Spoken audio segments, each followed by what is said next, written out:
இன்னைக்கு 14 August 2026 time சரியா 9:15 ஆகுது. நிஃப்டி செல்பிக் ஸ்ட்ராட்டஜி டிப்ளாய் பண்ணி வச்சிருக்கோம். இன்னும் ஆர்டர் எடுக்கல. ஸோ வெயிட் பண்ணி பார்ப்போம். ஸோ இப்போதைக்கு நம்மளுக்கு ஆர்டர் எடுத்திருக்கு. டைம் சரியா 9:18 ஆகுது. இன்னைக்கு சூஸ் பண்ண ஸ்ட்ரைக் பார்த்தீங்கன்னா 24,350 புட் ஆப்ஷன் சூஸ் பண்ணியிருக்கு. கரெக்டாக 9:18க்கு 88 ரூபா ஆர்டர் எடுத்திருக்கு. இங்கேருந்து 10 பாயிண்ட் டார்கெட். அப்படி இல்லைனா ஸ்டாப் லாஸ் விஆப் லைனுக்கு கீழே க்ளோஸ் ஆச்சுன்னா ஸ்டாப் லாஸ், அப்படியும் இல்லைனா ஒரு லாட்டுக்கு 1500 வந்தால் ஸ்டாப் லாஸ் ஹிட் ஆகிடும். ஸோ இப்போதைக்கு எம்டிஎம் நியூட்ரலில் தான் இருக்குது. வெயிட் பண்ணி பார்ப்போம். ஸோ மீன் டைமில் நம்ம வெப்சைட்டில் என்னென்ன அட்வான்டேஜஸ் இருக்குன்னு பார்ப்போம். நம்ம வெப்சைட்டில் ஆல்ரெடி ஸ்ட்ராட்டஜிஸ் நிறைய லிஸ்ட் ஆகிருக்கும். அந்த ஸ்ட்ராட்டஜிலிருந்து சில ஸ்ட்ராட்டஜிஸ் பிடி அப்படின்ற ஆப்ஷனில், அதாவது பேப்பர் ட்ரேட், லைவ் மார்க்கெட்டில் பேப்பர் ட்ரேடாக ஒவ்வொரு ஸ்ட்ராட்டஜியும் ஓடும்.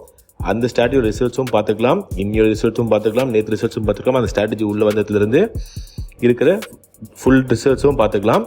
அது மட்டும் இல்லாமல் ஸ்டாட்டிஸ்டிக்ஸ்னு ஒரு டேப் இருக்கும். அந்த ஸ்டாட்டிஸ்டிக்ஸில் அதோட ஃபுல் ஹிஸ்ட்ரி, அதாவது கேபிட்டல் எவ்வளோ தேவைப்படும், ட்ரா டவுன் எவ்வளோ, வின்னிங் டேஸ் எவ்வளோ, லூசிங் டேஸ் எவ்வளோ, டே வைஸ் சம்மரி எவ்வளோ, மந்த்லி வைஸ் சம்மரி எவ்வளோ, எல்லா டீட்டெயில்ஸும் பார்த்துக்கலாம். ஸோ நிறைய பேருக்கு வெப்சைட் என்ன நடக்குதுன்னே தெரியாமல் இருந்திருக்கு. ஸோ அதனால தான் இந்த எக்ஸ்ப்ளனேஷன்.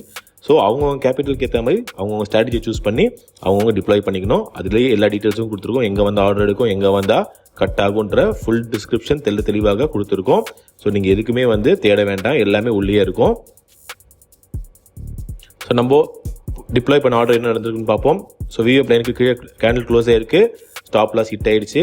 9:18க்கு எடுத்த ஆர்டர் 9:24க்கு ஒரு சின்ன ஸ்டாப் லாஸில் ஹிட் ஆயிருக்கு. ஒரு லாட்டுக்கே 1500 புக் ஆகணும். பட் நம்ம 10 லாட்ஸ் டிப்ளை பண்ணியிருக்கோம். 10 லாட்ஸ்க்கே 3200 தான் புக் ஆயிருக்கு. ஸோ ஒரு லாட்டுக்கு 320 ஸ்டாப் லாஸ் புக் ஆயிருக்கு. ஸோ இந்த மாதிரி ஒவ்வொரு ஸ்ட்ராட்டஜி ஒவ்வொரு மாதிரி ஒர்க் ஆகும். உங்களுக்கு எந்த ஸ்ட்ராட்டஜி வேணுமோ தாராளமாக டிப்ளை பண்ணிக்கலாம். மறுபடியும் நாளை ஒரு புதிய சந்திப்போம். நன்றி, வணக்கம்.